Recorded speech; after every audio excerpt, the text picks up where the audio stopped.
থানায় কাউকে তালিকা দিচ্ছি না, কাউকে গ্রেপ্তার করার জন্য চাপ কিংবা অনুরোধ কিছুই করছি না। বিএনপির কারো প্রতি কোন ধরনের কোন বিদ্বেষ কিংবা আক্রোশ নেই।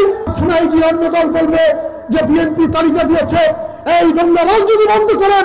নিষিদ্ধ হওয়ার পরেও যদি আওয়ামী লীগের নেতা কর্মীরা আমাদের আজকের এই জনসভাটি কোন দলীয় কর্মী সভা নয় যে কেবলমাত্র দলীয় নেতা কর্মীদের জন্য এটি রেস্ট্রিকশন করা হয়েছে, সকল রাজনৈতিক দলের জন্য জনসভা একটি উন্মুক্ত জনসভা, সকল জনসাধারণের জন্য উন্মুক্ত।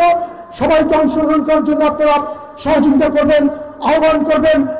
একটি রাজনৈতিক দলকে নিষিদ্ধ করা হয়েছে, কিন্তু বাংলাদেশের সকল নাগরিকের তার সমর্থকদের নাগরিকত্ব ক্যান্সেল করা হয় নাই, কেবলমাত্র তাদের দলের কার্যক্রম বন্ধ করা হয়েছে।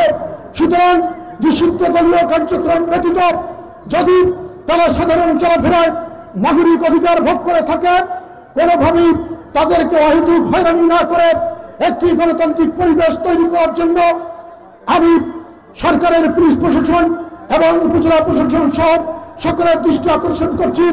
আপনারা আপনাদের বিবেচনায় কাউকে গ্রেপ্তার করবেন, আর থানায় গিয়ে অন্য দল বলবে যে বিএনপি তালিকা দিয়েছে, এই নোংরা রাজনীতি বন্ধ করেন। মাত্র 30% টাকায় জমির মালিক হয়ে নতুন বাংলাদেশের গড়ে তোলার স্বপ্ন দেখা বাংলা বসতি। বাংলাদেশ কোন দল কিংবা ব্যক্তির প্রতি আমাদের কোনো বিদ্বেষ নেই। আমরা কোনো থানায় কাউকে তালিকা দিচ্ছি না, কাউকে গ্রেপ্তার করার জন্য চাপ কিংবা অনুরোধ কিছুই করছি না। আপনারা আপনাদের বিবেচনায় গ্রেপ্তার করেন।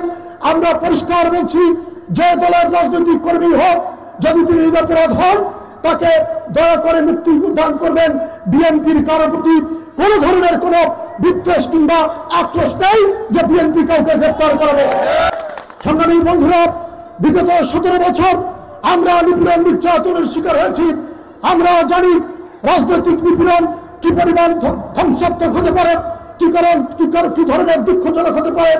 মাসের পর মাস আমাদের নেতা কর্মীরা তার সংসার, তার বাবা মা এবং সন্তানদেরকে রেখে মাসের পর মাস, বছরের পর বছর পলাতক জীবন যাপন করেছে।